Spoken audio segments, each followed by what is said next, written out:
Hi everyone, I'm here with Aria. I know in the US it's not probably Mother's Day yet, but I thought we'd say Happy Mother's Day before we go out and enjoy the day. And Baria is with me.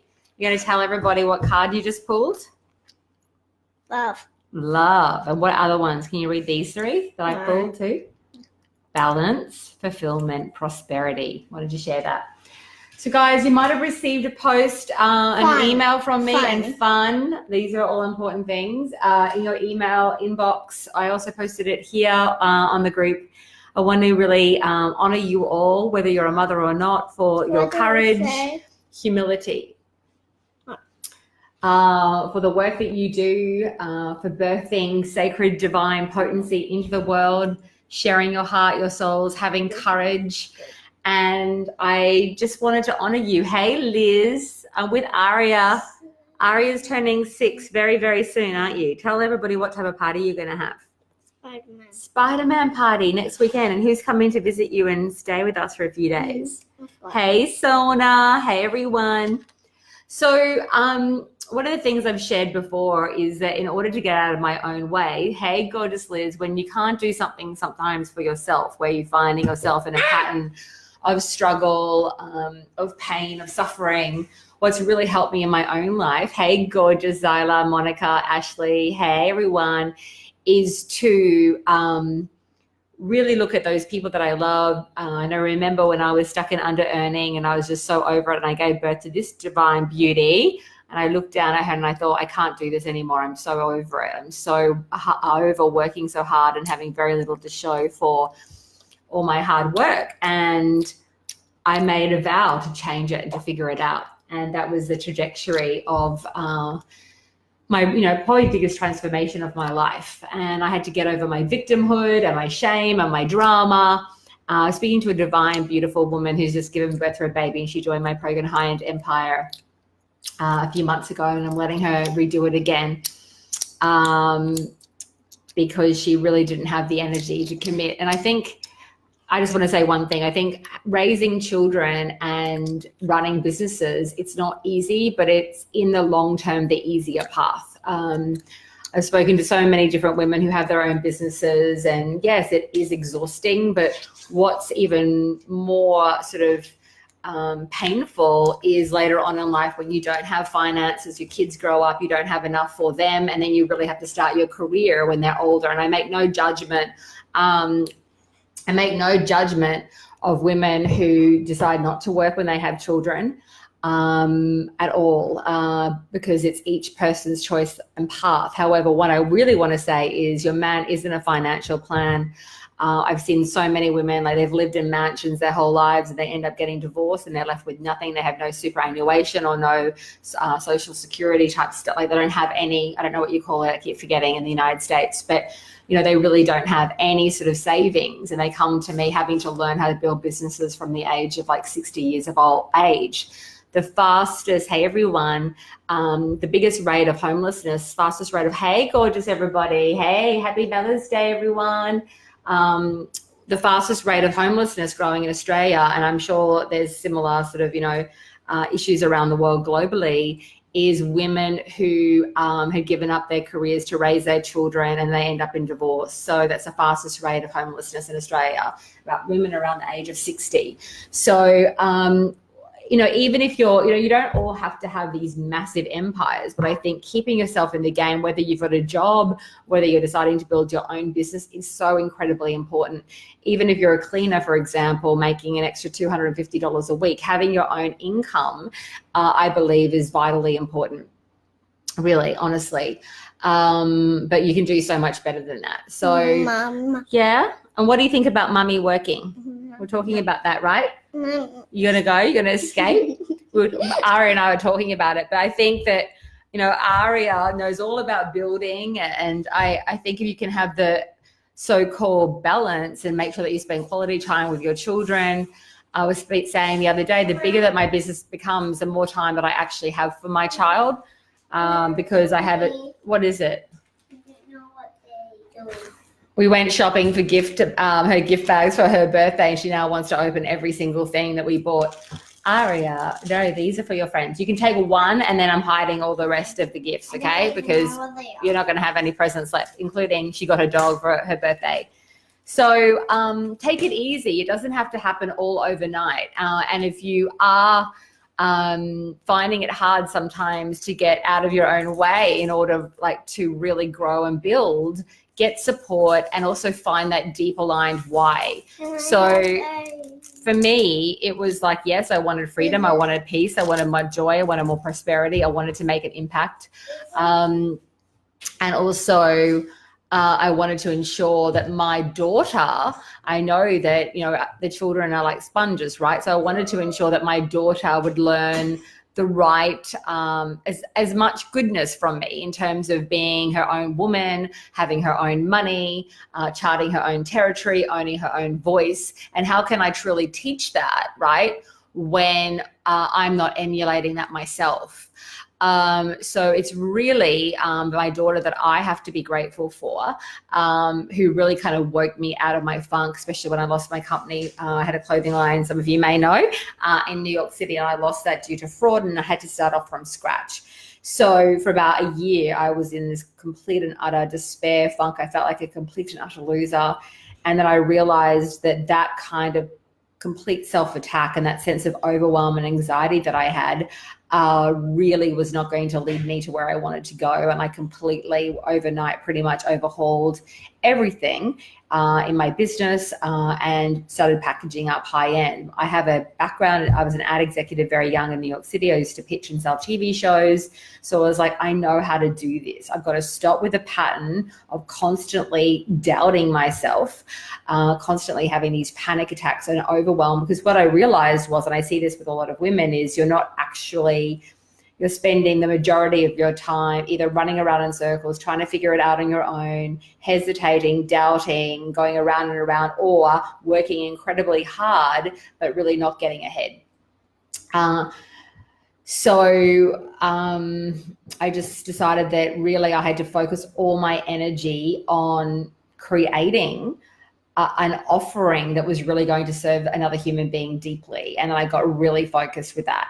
And going back to the point of this divine woman who already invested in High End Empire, and I'm allowing her to redo the program again. And one of the things that came up for her was being a caretaker to everybody, her friends, her partner, her child, this new baby that needs her so much. And I get that. I think as soul empaths, as women, we're conditioned that we have to give in order to be good women. I think it's nice to have a generous soul. I think it's beautiful to care for people. But at the end of the day, you have to begin to start focusing on yourself, the needy friends, the needy family members.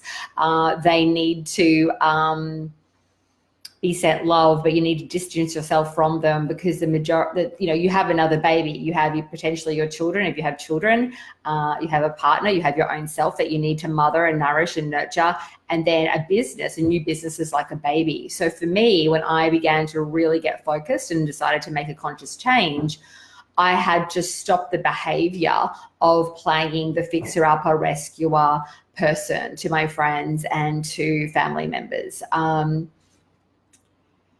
So you've got to be incredibly mindful of where you're putting your time and attention. Does that make sense? So don't feel bad. Focus on self so that you can serve more. You can serve yourself. You can fulfill what you're meant to bring forward, and therefore you're then able to help so many people, rather than just a few people that keep, kind of hanging on you energetically. I was saying to this woman, you have a really divine light. Of course, people are going to be attracted to that. Of course, people are going to want you to support them, but it's really your choice. Like, really, you need to start to begin to take full responsibility around where you spend your time and how you respond to people, because at the end of the day, they're not doing it to you. It's your choice, really, and how you respond. And we set up these patterns from early childhood, and we don't even realize we're doing it. And what we're actually doing is sabotaging ourselves. Hey, Dina. Hey, Lanita. Hey, Cindy. Hey, Adette. Yeah, so I used to be that exact way. I'd like call my family every day. How are you? How can I help you? How can I, oh my God. And like, there was literally no time for really working on my offers, getting clear, being really grounded. And I think also if you're not really conscious of making sure that your energy and your vortex is really clear, what most soul empaths do is that energetically suck up everyone else's stuff. So you've got to be incredibly mindful of that. You know, I said to someone recently, don't follow what the poor people are doing. Don't follow what the people in constant drama are doing. Don't listen to the doubters. Their vibration is just not there. And there's a beautiful quote by Jan Laban Sant as well, who says, asking someone for something they cannot give is unfair. Asking for someone to give you something they cannot give is unfair. Hey, Yasmin. Yeah, but around so don't expect people to get it. Don't expect people to validate you when they can't even validate themselves. Most people, I believe, are in emotional, spiritual anarchy and also financial anarchy. So chaos, you know, people living in this sense of real overwhelm and fight, flight. I used to be one of those people. I understand it. I've studied it deeply on a metaphysical level, on a scientific level, on how the body responds. So we're in this constricted fight, flight, panic mode, right? So why emulate that? Why expect someone to really believe in you and honor you when they can barely believe and breathe and honor themselves? So I stopped waiting for people to believe in me. I stopped waiting for validation. I stopped waiting for the right time, and I made it my time now.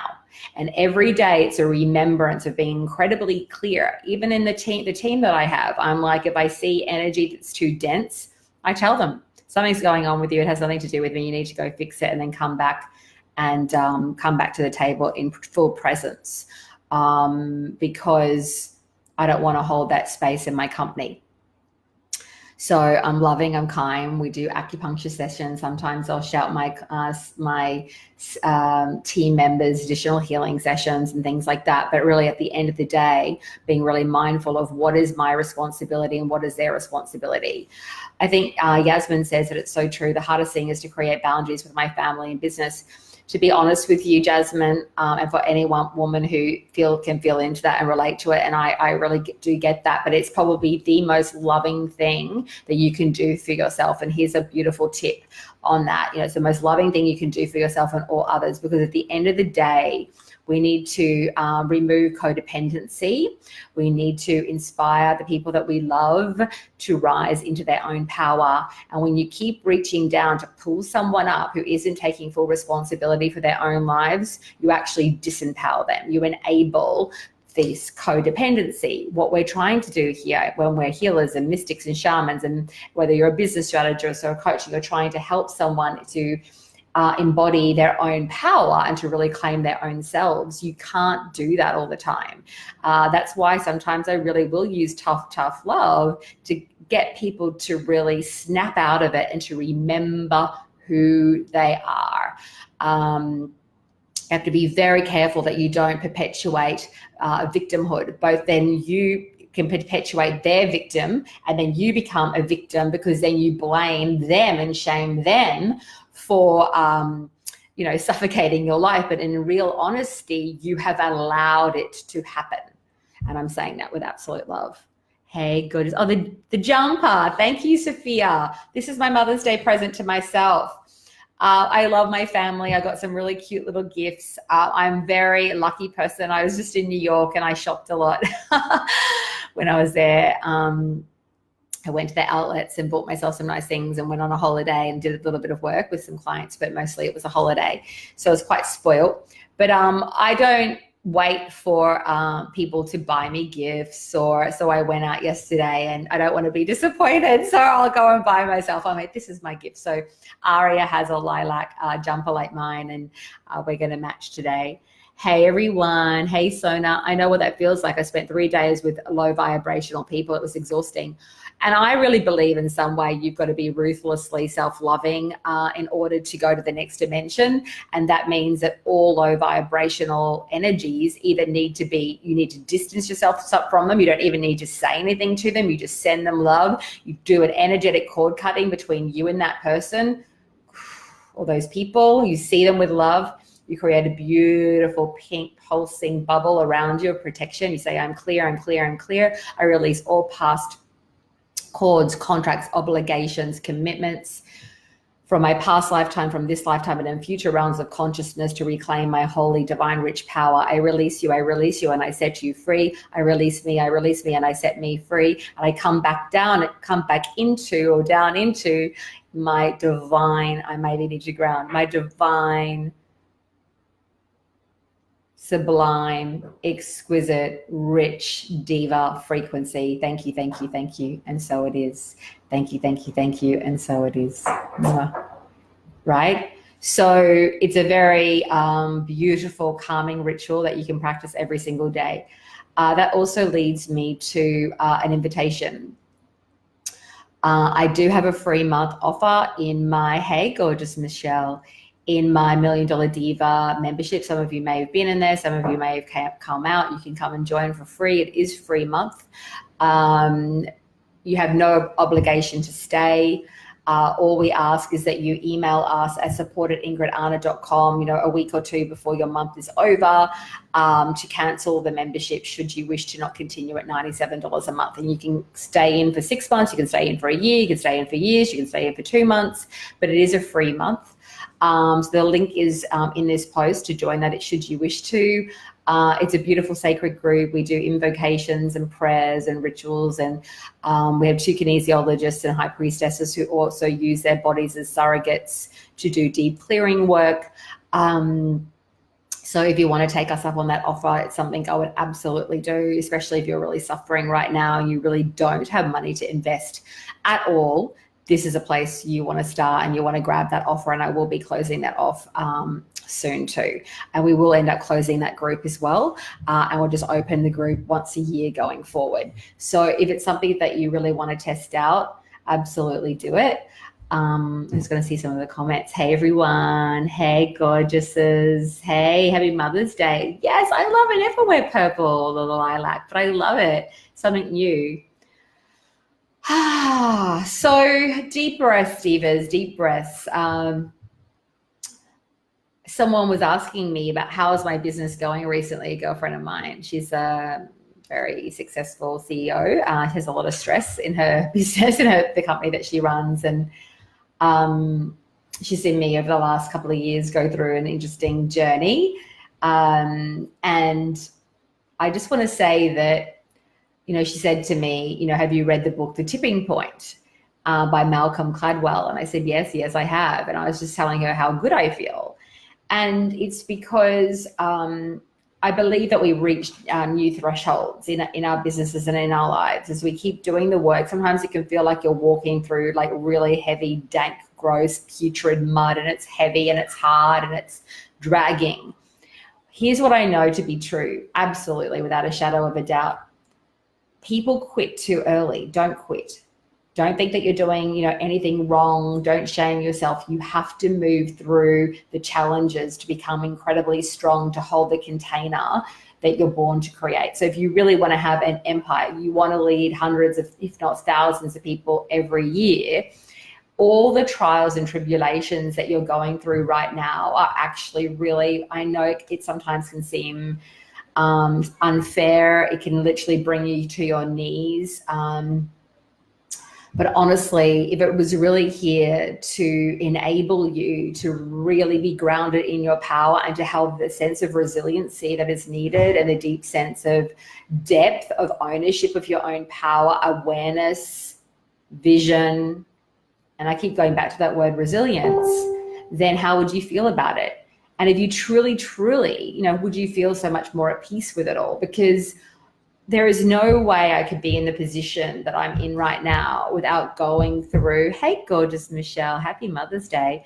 There's no way. Like I needed to move past through my trauma, my resistance, my low frequency doubts, my fears, my contortion, my constriction, my victimhood, in order for me to keep vibrating. And I will continue to keep doing it. I say $1 Million Diva, like I'm at peace with the ascension. I'm at peace with, I no longer feel bad about having a heavy day or heavy emotions that rise up that need to be seen, held, and loved. I have a deep sense of honoring of that process. I'm no longer making myself bad. I no longer feel like a failure. I no longer freak out because I'm having some emotional maybe freak out. I've allowed myself to begin to feel safe in my emotion. And I feel that that is, whether it's rage, grief, loss, sorrow, fear, it's okay. It's okay. You want to process it. You want to release it. You want to learn from it. Always ask, what is this struggle? What is this pain here to teach me? What do I need to claim? And what do I need to release? What do I need to claim? You can answer it right now. What do I need to claim? And what do I need to release in order to go to my next level? If you were going to attract 5 new clients this week, what is the belief? What is the energetic frequency? What are the habits that you need to bring forward in order for you to allow yourself to make that a reality for yourself? One of the things that we've worked a lot on in $1 Million Diva is that money, how people relate money to pain, having struggled, having suffered, that money has brought them pain. It's not really money that's brought the pain. It's sort of your perception of the whole experience. And usually it's to do with human beings that are brought in manipulation, power struggles, around money. So I just want you to also begin to look at saying, I forgive money. I release money from the bonds of pain. And I now see money as a divine healing tool when backed by the divine feminine. I allow myself to receive lashings of money. I allow myself to be seen. I allow myself to be heard. I allow myself to rise up in my own divinity, to share my gifts, my magic, and to bring radical healing on the planet. As I nourish my own soul, as I make more money than I ever have, and I do it in humble, divine, surrendered grace. Thank you, thank you, thank you. And so it is. You can't hate money. You can't see money as pain. You can't see money as evil and expect yourself to receive it. You will reject it on some level, right? Hey, Tanya. Oh, the link wasn't working. Is it working now? I'll put it up. Hey, Dee. I've been thinking of you. I'm going to reach out to you this week. I say it's like walking up a hill through treacle with both hands tied behind your back and a ball and chain on each ankle. Sometimes it does feel like that.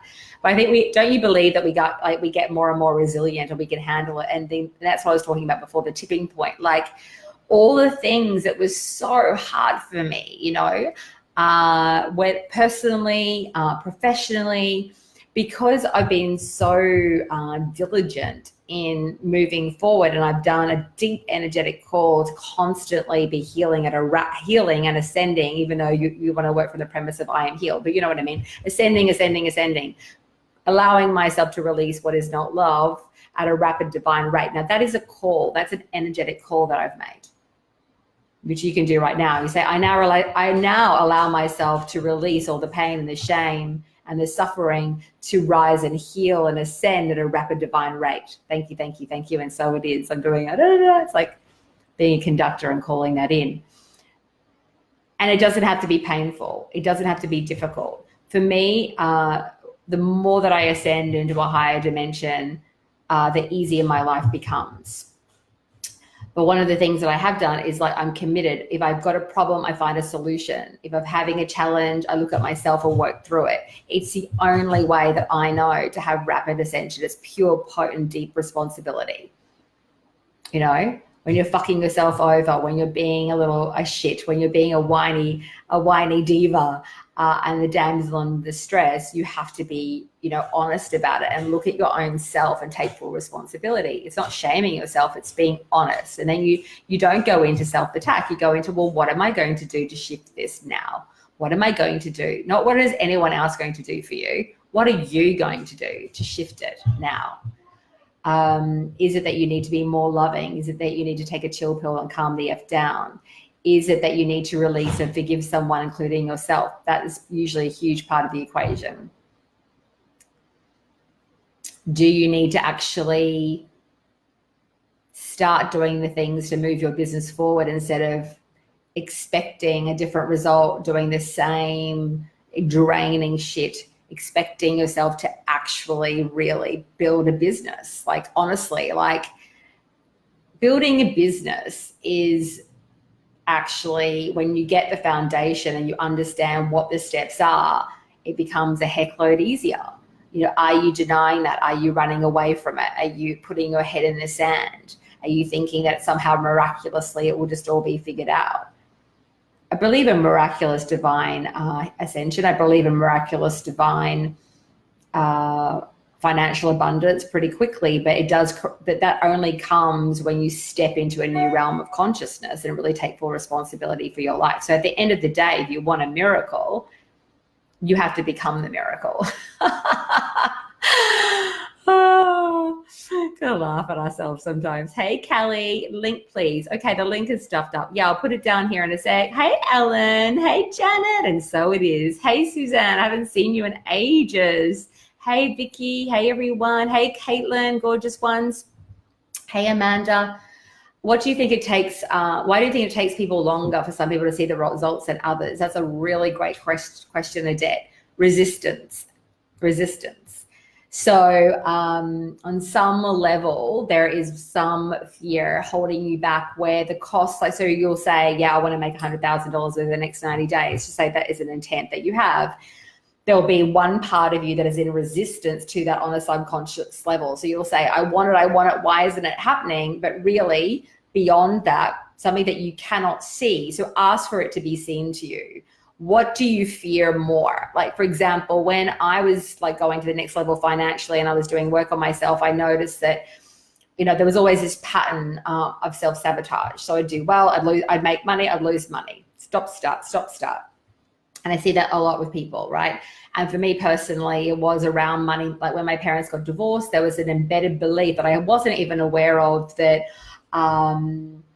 money does bring pain. Money brings destruction. Money is brings manipulation. Money brings a breakdown of marriages. So I'd do well and I'd lose money because there was that frame of belief. So I would always putrefy and poison myself. So I'd make money, I'd build a company, and something would happen. So I think the most important thing though to do is to not blame yourself, not shame yourself. Don't feel that there's anything wrong with you. I also feel like sometimes people don't see you. So for example, you could be doing all these videos, you could be practicing, like becoming more visible, but people don't see you. So they don't really acknowledge you and they just sort of move away. There's many parts to it. One part is usually that you don't energetically or emotionally, you haven't really held yourself as sacred as you need to. So you need to see yourself before you will be seen. You need to really back yourself and take yourself seriously. And it goes beyond an investment. It's really about an energetic relationship between you and yourself. Also, if that person if you give me advice, not advice, you might want to give me advice. But if you give me permission to, but I will just say, if you give me permission to be honest and real of what's coming forward. But there are relationships that something to do with your own mothering, like with the relationship with your mother. There's something there that needs to be seen and felt and held. Hey, Be Divine. So I would also ask, you know, how can I speak up even more? What are the things that need to be said? Where am I discounting my own self? Where am I holding back? And do it in a really gentle, patient, loving way. And then you remember, you can literally shift that in this very moment and then go into a new realm of frequency. Usually when I'm watching someone's content or video, or if I look at, you can just sort of feel like the resonance of it. So if you're not in a resonance of deep receiving and that it's already done, there's usually a vibration of some sort of sense of desperation and scarcity that can come through really subtly. So just ask yourself, really, put your hand on your heart and say, is that true for me? Am I at that level? Because it's not your talent. For example, Adette, you do deep work and Kundalini yoga and deep, like I feel that you don't offer and speak up enough around your offering. So for example, like I'd be visualizing seeing you working with really high level women, but I don't really know if you've really packaged that up like completely in a way that the person can really feel and see it and be like, yes, I want that, I need that. So sometimes you have to even think bigger about an offer it's not about the money. It's not about, I'm going to charge more. It's about how can I serve someone so deeply? What does she really need? I was speaking to someone recently on a call who's looking at working with me. And I was like, when I was really struggling in my marriage, I never really invested. I kind of put together my own program of all these different people that I thought that could really support me. But there was never, ever one person that was visible to me, that came to me to offer something, who really had the balls or the kahuna, ovarian power to speak up and to speak in a way that was really powerful, that I could hear and see. So I would know, yes, that is exactly what I want. And still today, there's many things in the marketplace that I feel that would be really good for me and my family, and no one really offers it. There's no one really marketing in a strong way that I can see them visibly to know that they really exist and that offer is there for me. So does that make any sense, you guys? That's my story, and it's made something strong in me that made me really sick. I am denying part of myself. Hey, gorgeous Emily. Did someone say no? It doesn't make sense. Anyway, guys, I need to go. I can explain myself a little bit more later. But really, at the end of the day, sometimes you need to think bigger, and then you need to buy. Like, don't think so much about. I think a lot of people pull back their offers thinking that people won't have the money for it. So what I'm saying is focus on the service. Like, don't give someone 70% of an offer because you think that they wouldn't be able to afford the 100%, because I believe that is a disservice. So someone came to me recently, and I don't do much video production anymore, but I really like this woman and she really wants me to maybe help her produce videos. So I'm like, well, what level do you want to go? Do you want like a whole lot of B-roll? And I started downloading. She's got quite a few kids. I said, in order to tell a story, it'd be great. We could get you, on your property and this and that. Like, so I'm going to offer her two different offers, and I'm going to really think about what's involved in my time and my energy, what's really going to feel good to me. But I'm not going to give her some small offer because I think she can't afford it, because it's actually insulting to her as well. Like, I don't know what she can and can't afford. What she wants is to be a leader. What she wants is to be the best. What she wants is her ads to convert. So I'm going to go away and really think about what would be the best outcome for her? What is it going to actually take to produce those videos? What team do I need to bring on board to make it be at that highest level for her? And then I will package that up accordingly and present it to her, and we will discuss it from there. I'm not going to make it this small little thing, because I'm then projecting scarcity onto that person, and I don't want to do that level of work. I don't do shit work. I don't do average. I don't do 50%. If I'm going to do it, I'm going to go all the way. Hey, yeah. Love you, Diva. Your green offering is full on. Claiming my future, releasing my past. Yes, Jan. No, I makes sense, but I'm not fully packaged. Yeah, Be Divine. If you haven't joined our free 1 month trial in our $1 Million membership, that will help you deeply, because sometimes we don't process information very well. It goes over our heads. Number one, it's just a learning and getting familiar with the content. Number two is sometimes we're in such a different paradigm, and there's a lot going on, and so it's hard to integrate and process the information, and so your brain can't actually kind of take it all on. So it's a way of like almost rejecting the content sometimes. I'm not saying that that's what you're doing, but that can happen a bit. And so my suggestion is to come into that free group. So I'll put up the link. I'll get the right link. I don't know what I've done with that, but anyway, I'll get it down, and I'll wrap this up. I'm going to get my nails done, go to lunch, have a bit of a play with my daughter in the park and just chill out. But have a beautiful divine day. So much love to you guys and million blessings. And thank you for joining me here. And take care. Lots of love.